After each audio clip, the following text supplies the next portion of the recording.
From the high-definition production center of Troy University's Broadcast and Digital Network and Troy campuses around the world, this is TrojanVision Weekly.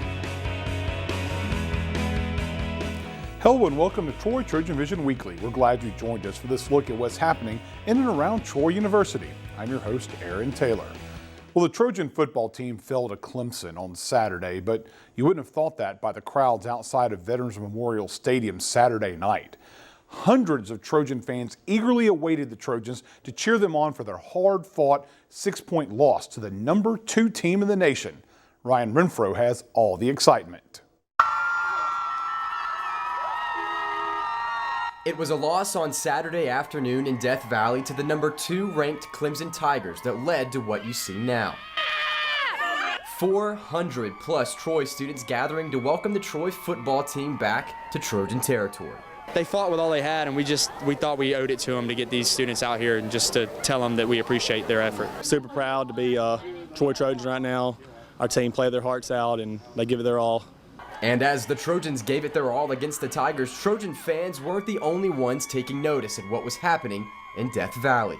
Before the first half came to a close, Troy was the #1 trending topic on Twitter, with over 27,000 tweets. I think the country respects Troy now. I think the country knows where Troy is. You don't have to ask Clemson fans anymore, who's Troy University, where's Troy University? We've made our mark in the state of Alabama, and I really do think we're here to stay. It's just the beginning for us. One Trojan fan says the welcoming back of the Trojan football team was an incredible sight to see.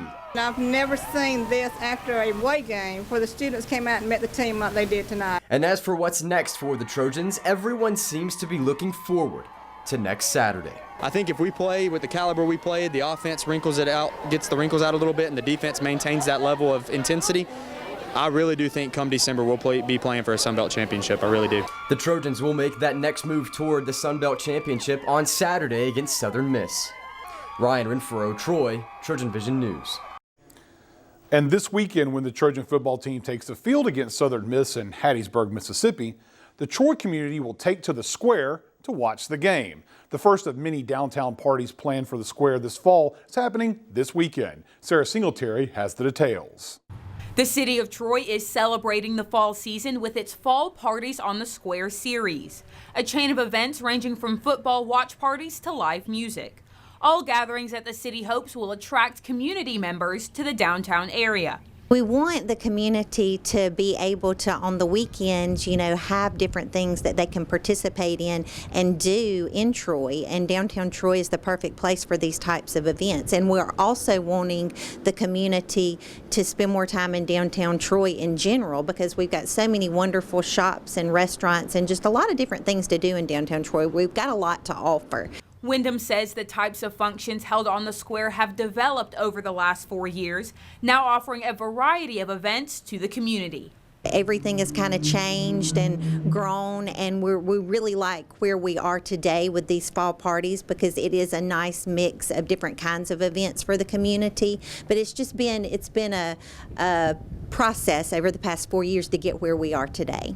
And each of the parties hosted here on the square are meant to highlight downtown Troy.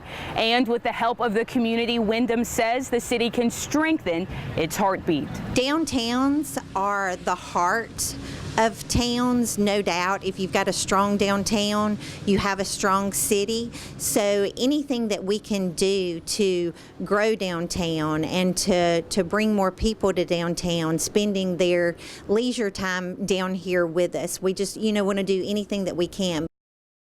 And while some weekends will have parties on the square, other Saturdays will feature vendors with some local wares. Jamal Kennedy gives us a look at the first downtown square farmers market of the fall. Saturday at the square of downtown Troy, a farmers market was held where citizens could come and purchase produce and other products as well. This is our first downtown market ever. Of course, we have produce, and then we've got baked goods and canned goods, and then we've got several art and craft vendors that are here that have lots of, neat items for people to purchase. Not only was it an event for local farmers to sell their produce, but others like the Faulkner sisters were selling their works as well. We have kitchen angels, glass bottles, states that we painted, picture hangers for the owls.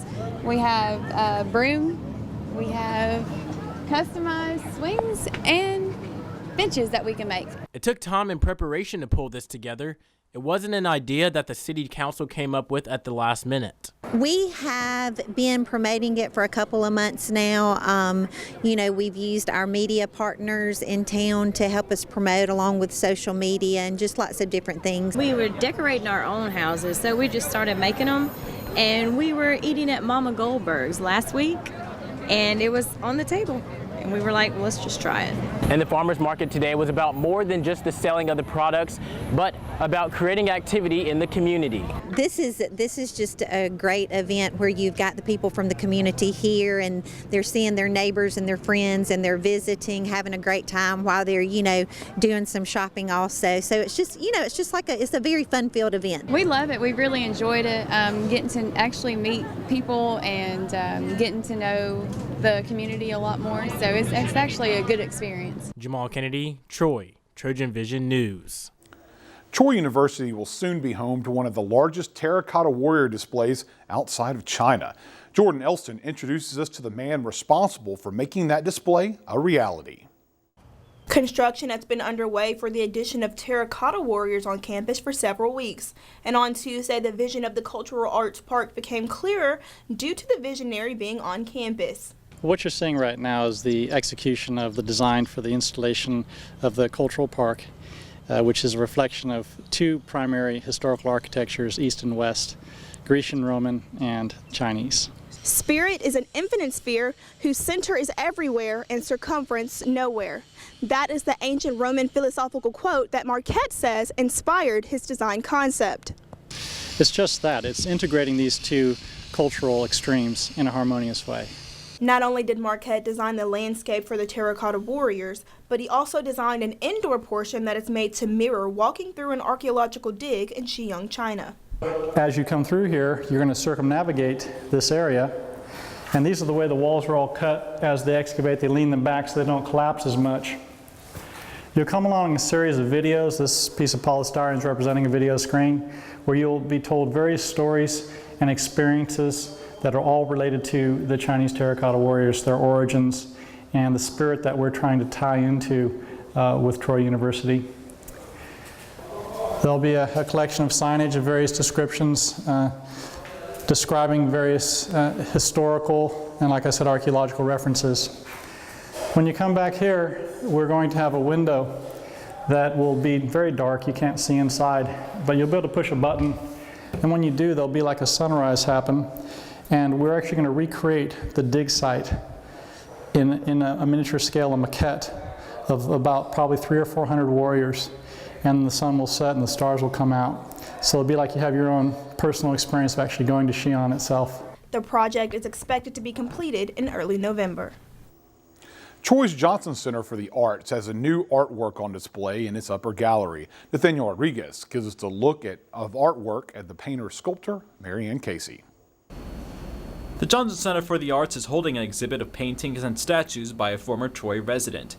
The exhibit is called Stories and Totems and is by Marianne Casey. Casey's work features highly detailed paintings, statues of religious figures, and artwork done in the style of totem poles. According to development coordinator Wiley White, the diversity present in Casey's artwork reflects Casey's personality. She paints on canvas, she paints on board, she paints on tin. Her subject matter is just all over the place. And it seems to be that she paints as she feels it, she just, when she finishes one painting, she goes to something else, and whatever is in her mind, it comes out. Each piece of Casey's artwork has its own story, which is hinted at through the titles of the paintings. There is a story behind each painting. If she was standing here, and I'm sure she'll do this at the reception, she will tell you the story behind. You point to something and she'll tell you, oh, that's the story. Casey will be at the Johnson Center later in the month for her reception, at which she will have the chance to interact with visitors.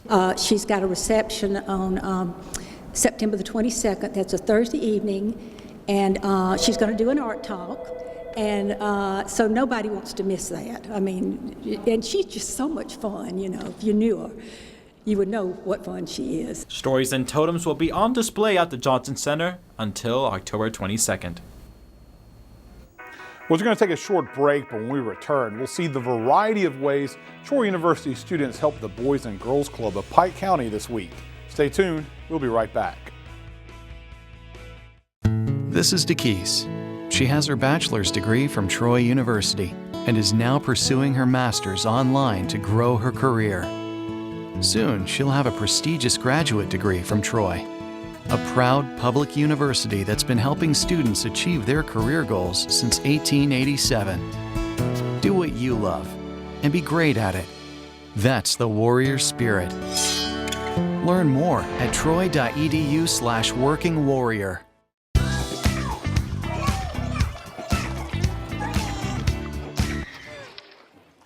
Looks like it's done.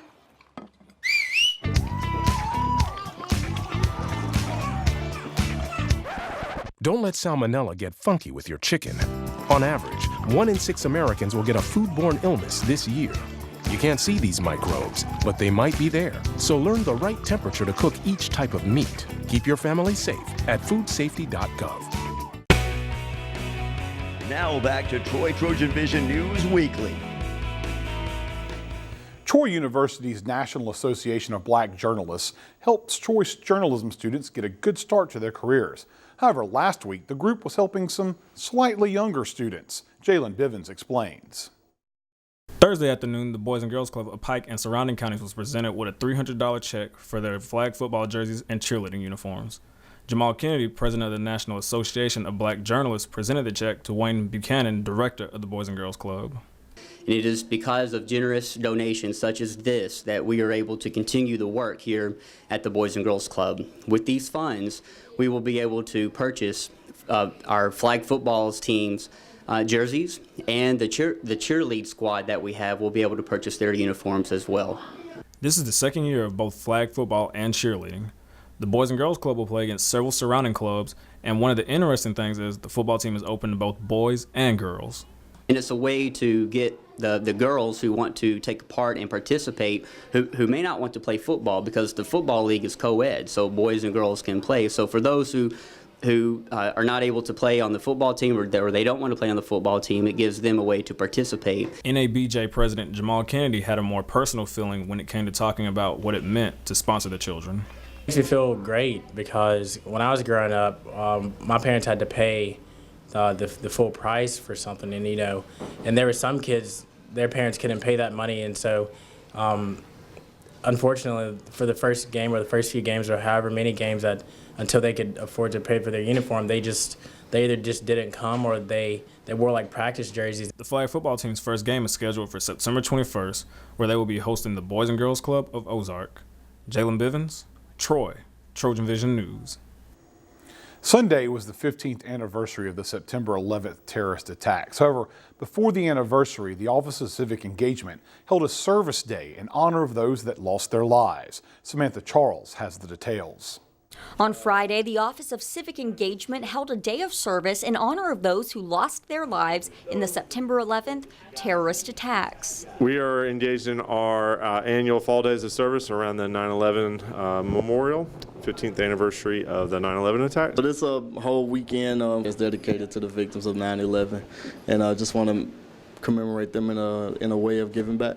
This year, the volunteers gathered at the Boys and Girls Club to do something a little different. This time we decided to really dig in someplace and try to meet some really acute needs. We cleaned out basically all of the rooms in here, and as well as that we did we just moved all the carpet out of every room and basically cleaned up, tidied up, do a lot of things, a lot of house cleaning work. Tyler and Seelan both vividly remember where they were when they received the breaking news. 4th grade, Miss Welch's class. I came into class late, and all the teachers were coming out crying and scared. I didn't understand what was going on. Still didn't at that time, being so young. I was actually a freshman in college going into a geology class, so yeah, I do distinctly. The Office of Civic Engagement hopes to continue work with the Boys and Girls Club and also get involved with other organizations around the Troy area. The Boys and Girls Club is just really making a lot of great ways, and we want to be a part of it and help it out in many ways as we can. We have a good relationship with the director here, Wayne Buchanan, so we want to just keep that going and help them out in the many ways we can, and as well as other vendors around Troy. Samantha Charles, Troy, Trojan Vision News. Troy University's Campus Kitchens is a student volunteer effort that feeds the hungry by distributing unused food from Troy's dining hall to those who need it. However, there is another student service project that is helping feed the hungry by teaching area children how to grow their own food. Ryan Renfro explains. For the past week, Troy students and volunteers have gone to work at the local Boys and Girls Club, Come on, you gotta make it stand up. building and maintaining Troy's 4th community garden. We're really just striving to help children be aware of where food actually comes from. And along with educating students about where food comes from, members of the Office of Civic Engagement also hold a summer camp that focuses solely on nutrition. We just give them different worksheets, trying to help them understand the parts of the plant, to understand where the nutrients come from with eating healthy. So, because normally they just say McDonald's because it's fast and easy, stuff like that. But we want them to know what it's like to be fully healthy. And though learning how to put plants in the ground may seem like a surface level task, the kids of the Boys and Girls Club you see here dug a little deeper. I learned to always trust your friends. You can go far in life when you have friends to back you up.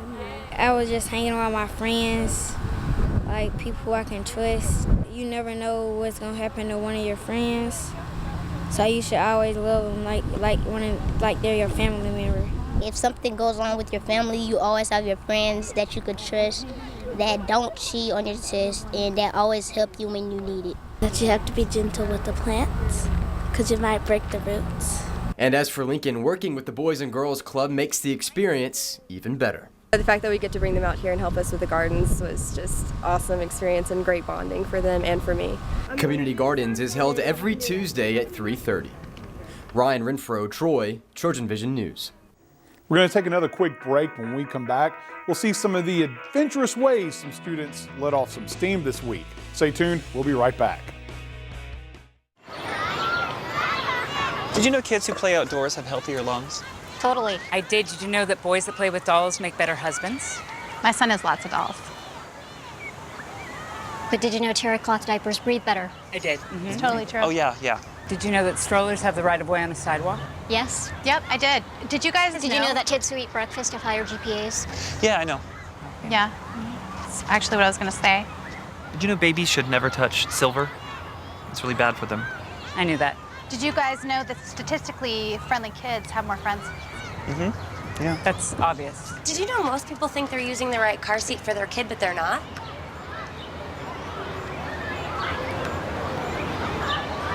Parents who really know it all know for sure that their child is in the right seat at the right age and size. Visit safercar.gov/the right seat to make sure your child is protected. I'm putting that on my blog. I just put it in mine. Now back to Troy Trojan Vision News Weekly. Troy University is home to students from all over the world, and every other Thursday, some of those students get to show off their culture through tea. This past week, students from Japan showed off a traditional Japanese tea ceremony in this week's Tea for Troy. Kyle Shook has the details. Tea for Troy hosted its first meeting for the semester Thursday night. They kicked off the semester with a traditional Japanese tea ceremony. Tea for Troy President Mac Morris explains. We are really blessed because we have some students from Nagasaki University in Japan that are only here for a special program, so they're not here for very long, and we were honored to host them. Really well. We had a lot of people turn out. We're trying to advertise more and get more involvement, especially on the American student part. Takeshi Shinohara, one of the performers of the ceremony, explains that every detail of the ceremony is purposeful. Each process have a meaning, like the bowl called the ochawan, and we have to clean before taking the people. So that these have meaning. When Tea for Troy meets, students are given the opportunity to try new teas. This week, in keeping with the Japanese tea ceremony, students are given the opportunity to try genmatcha tea, a type of green tea known as popcorn tea. Morris goes on to explain why he feels Tea for Troy is special in a larger scope. The most important part of Tea for Troy, especially to me, is the social interaction, bringing together American and international students, and vice versa. Kyle Shook, Troy, Trojan Vision News. The University Activities Council provides Troy students with a variety of activities to have a little fun each week, like bingo or dollar movies. However, this week, the activities got a little more adventurous, with students zipping through the air and even shooting at each other. Jamal Kennedy explains. Rock climbing. Can I go over? Zip lining and laser tag. It was a night full of events out at Camp Butter and Egg on Wednesday night as the UAC hosted the event. Tonight is Butter and Egg Adventures Night. It's zip line in the dark, and the students have the opportunity to come to this camp and do zip lining, laser tag, and rock climbing for free. Camp Butter and Egg provides the opportunity for students who missed out at Impact to catch up on what they missed on. But not only that, it's also a way for students to come out and make new friends. A lot of the students don't have the chance to come, especially the international students, don't have the opportunity to come because usually it's during Impact and they don't have an impact. Just have a lot of fun with my friends, meet new people, just have a new experience with other people I haven't met before, different nationalities, just have a good time here. This is the first time I've came, and I came with a bunch of friends, and it's been a blast. And it is still early on in the semester, but tonight's activities are meant to de-stress and relieve some of that pressure through various activities. I was studying before I came, and all my friends were like, let's go have fun, so we're all here. Just a way to get away from school for a little while, just be a big kid again, just enjoy your time with your friends and stuff. So this is like a good thing that you can use to like relieve stress a little bit, be a little kid, and just take a load off for a little while for school for at least a few hours. If you're interested in taking part in UAC, their next meeting will be on next Monday at 5 p.m. in the Trojan Center ballrooms. Jamal Kennedy. I had a bad strategy. Troy, Trojan Vision News. It's time for our last break. When we return, we'll find out about Troy University's Fall Career Fair. Stay tuned. We'll be right back. Mama. Mama. Say mama. Yeah. I don't know how to tell you this, but I'm almost 2 now and still not responding. That's one sign of a communication disorder, and delaying treatment can affect my development. Many parents aren't aware of the early signs of speech, language, and hearing disorders, yet early detection and treatment can improve quality of life. Say dada. Ugh, here we go. Identify the signs of communication disorders. You sure you don't want some? It's chamomile. Listen, you are extremely terrifying.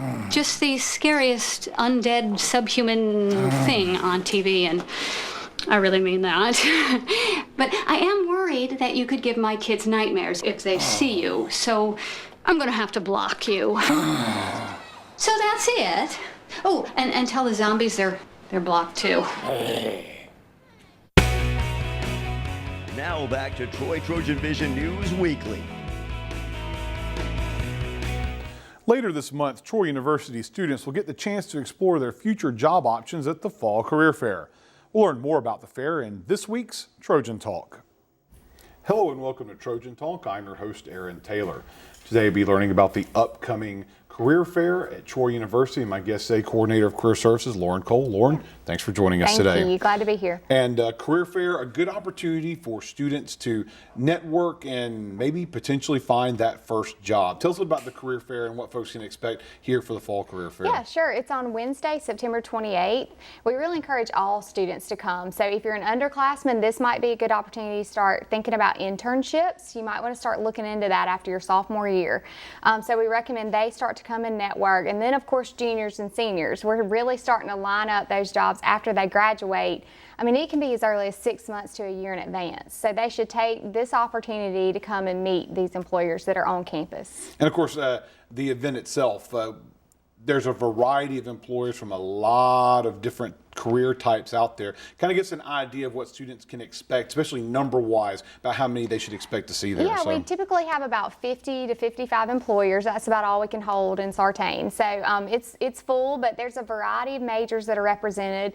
You have some employers that aren't necessarily looking for specific majors. So they might have a management trainee program, might be something in business for any major. Then we have some more specific type employers, like maybe somebody looking for broadcast journalism, like a PSFA coming. So a lot of employers it doesn't even matter what they're looking for as far as the student's perspective, because they should just come just to try to network and meet people. And one of the things, and we've discussed this before when you've been on here, is that talking to some of these employers that might not be on a student's radar might open their eyes to something they hadn't considered before. Yes, for sure. Great Southern Wood is a new company we've got coming, and they are very well established here in Alabama, a wealthy company. And a lot of students may not know their name. It's the Yellowwood Company. But they are looking for a variety of jobs. I know they're trying to hire an accounting person right now. So just because they don't recognize the name doesn't mean they shouldn't come and have an open mind to those types of employers. And of course, even if an employer is not immediately looking for positions, the networking and putting your face in front of one of these recruiters has a potential for benefits down the road for a student. That's right. Typically, a recruiter is trying to build what we call a resume pipeline. They're trying to put, a significant number of resumes in their back pocket to keep when a position does come open. So that's the benefit of going to the fair and meeting the recruiter face to face. And now students can do a little bit of research before they get to the fair to find out specifically who it is. So if there is someone that they're interested specifically to talk to, they can find that. How can they find out this information? Yeah, on our website, just troy.edu/career services, you can go there and you'll see a Trojan link right in the center of the page. You see right there on the TV screen there? Yes. You see that? Under there you'll see the student login. Okay. They can log in. If they don't know their password, just hit reset password, get in, and they'll see the event listed there. It'll show all the employers that are coming, what majors they're looking for, their websites, any information that they provided is there. And we really recommend students do their homework. And of course, in addition to doing their homework, preparation is key. Yes. What are some of the quick things that they need to do and to be prepared for this? So we want them to have a resume that's in tip-top shape. They can actually upload their resume in Trojan Link, and it'll come to us for review. We'll send them an email. Try not to do it the day before the fair. Come on by and see us. If they want it in person, we're in 104 Eldridge. And then again, employers always say that if students have done their homework, researched their company, and approached their table with some kind of familiarity with the company, they are a lot more impressed. So that's what we want them to do. And then of course, dress professionally. We have a closed closet. If students are looking for some opportunities to maybe check out a suit or some kind of professional dress, they can come see us. They can come see you guys in the office area. And also, one of the things before we go, talk about, you refer to the elevator speech. You often say this, preparing to talk to somebody. Tell us about the elevator speech and what they should do about that. Yeah, they should. I mean, the burden is on the student when they approach the table with the employer to kind of give them the summary, their professional summary based on their major, any experience they've had. It should be fairly concise, probably about a minute is about the most you want. So they need to be the first one to have that, what we call elevator speech, prepared and ready to talk to that employer. Because what information that's gleaned from that speech might make them which pile they want to put them on, whether it's someone they consider somebody who just has wasted their time. Right. So. I mean, the experience and everything they have stands out in the elevator speech, but more than that, being prepared and sounding professional when you approach the table goes a long way. All right. And also, real quick, there's an event the night before the career fair students get involved with. Tell us about that real quick. Yeah, we call it the panel of professionals, and it's also a networking mixer. So the employers are going to ask questions, any questions that the students have, they'll answer, and then we have a time of mingling. And this is where a lot of students make one-on-one connections with these employers, and it goes a long way to getting them hired. And all that information they can find out on the website or by visiting you in, once again, 104 Eldridge Hall. All right, and then date, time, and place? Yep, so it's Wednesday, September 28th, Sartain, 10 to 2. All right, well, here's hoping some students find some employment through that fair. Thanks for joining us today. Thank you. And thank you for joining us on today's edition of Trojan Talk. And that's what happened on the third week of September 2016. Find out what's happening throughout the week. You can tune into Troy TrojanVision News at 5, 6:30, and 10:30 Monday through Friday, or anytime by following us on Twitter at Troy TV News. Also, feel free to like our Troy TrojanVision News fan page on Facebook. See links to online content from Troy TrojanVision News. We hope you join us again next week for another edition of Troy TrojanVision Weekly. We got adopted. Over the years, I came to know the full story of what really happened. She had us when she was 17. The way she saw things going, it wasn't a good environment to raise a kid. The fact that she did that just shows how strong of a woman my mother is, and I thank her each and every day for it, or I wouldn't be the person who I am today. And I like the person I am today. Yeah, I knew I was loved and I was part of a family, so that was what's important to me. I'm Christoph. And I'm Christopher. And our mom chose adoption.